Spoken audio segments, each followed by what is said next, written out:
Voters are more attracted to Bill Shorten's tax and economic plans than Malcolm Turnbull's, but the contest between the major parties appears to be tightening, according to the latest Guardian Essential poll.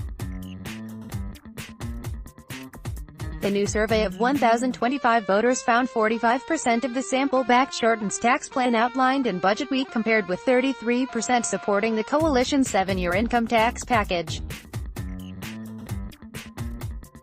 Similarly, 44% of the sample supported Labour's approach, increasing spending on health and education while giving a tax cut to low- and middle-income earners, with 38% supporting the coalition's approach, which is to give both companies and workers a tax cut.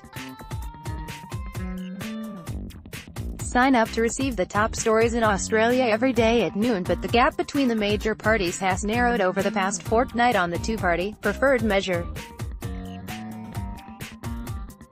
Labour still leads the Turnbull government on the head-to-head contest, but on 51% to 49%, which is the first time the gap has been that close since November 2016. Last week, Labour was ahead of the coalition 52% to 48%, and the week before that Labour was ahead 53% to 47%, which was the same result as the two previous fortnightly surveys. The poll's margin of error is plus or minus 3 points. The mixed result, with voters rating Labour's policy alternative but boosting the political standing of the coalition, comes as the Speaker, Tony Smith, confirmed on Monday he had not yet set a date for the Super Saturday of by-elections triggered by the High Court's decision in the Katie Gallagher case, because he was consulting with the Electoral Commissioner over processes to ensure candidates comply with the constitutional requirements on dual citizenship. Pressed by Labour to explain the delay in comparison to previous by-elections triggered by the dual citizenship fiasco, Smith told Parliament the consultation with the Electoral Commissioner and major party leaders was necessary. He said he hoped to be in a position to provide more guidance later in the week. The Speaker's interim statement means the critical contests can't be scheduled for the 23rd of June, meaning they will likely be held on the last weekend in June or the first weekend in July. The timing puts the results after federal parliament has risen for the winter recess, thereby sparing the major party leaders any negative consequences for poor performance from their colleagues.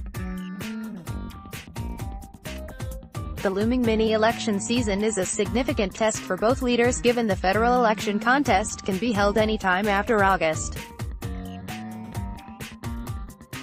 The LNP is expected to pick its candidate for the Longman contest on Tuesday night, and there are ructions in the West over the decision by the Liberal Party not to run a candidate in the Perth by-election in an attempt to save resources for the federal election.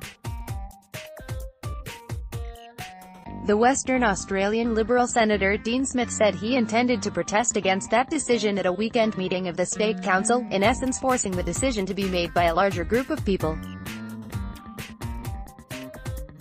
Smith said late on Monday, "I think the political tide is turning against Bill Shorten, and we shouldn't be giving him a free kick by surrendering seats like Perth and perhaps even Fremantle." The Turnbull government fanned out during Budget Week and last week too. Sell the measures it outlined on the 7th of May, including the $140 billion tax cut package, with the Prime Minister campaigning last week in the Queensland and Tasmanian seats that will go to the polls once the writs have finally been issued for the by-election contests. With the government set to try to persuade the Parliament to pass the income tax cuts as a job lot, the progressive think tank the Australia Institute is lobbying crossbench senators to oppose the second and third tranches of the coalition package. The think tank has written to all the key players urging them to oppose lifting the 37% threshold from $90,000 to $120,000 on the 1st of July 2022, and the removal of the 37% bracket and the lifting of the top threshold from $180,000 to $200,000 on the 1st of July 2024. Despite signs the government might be creeping towards a deal, the new poll shows the government's decision to give tax cuts to Australia's largest companies remains unpopular with voters, with 60% of the sample saying that measure shouldn't proceed. Labour's proposal to tighten negative gearing and capital gains tax concessions for investors gets the thumbs up from 50% of the sample, 24% opposed the policy, and 42% support Labour's plan to overhaul dividend imputation by axing cash rebates for people who don't pay tax, 27% opposed the policy. Two budget measures, a funding cut to the ABC and cutting funding to the corporate regulator, got more thumbs downs than thumbs up, with 45% opposed to the ABC funding cut, 35% supported it, and 39% opposed the cut to the Australian Securities and Investments Commission, 36% supported it. Voters split evenly when asked which political party they trusted more to manage a fair tax system, with 32% saying Labour and 32% nominating the coalition. 22% said the political party made no difference and 15% were not sure. With the royal wedding in the headlines, survey respondents were also asked questions about the desirability of Australia becoming a republic. The sample split on that question, with 48% support to 30% opposition, and 22% undecided.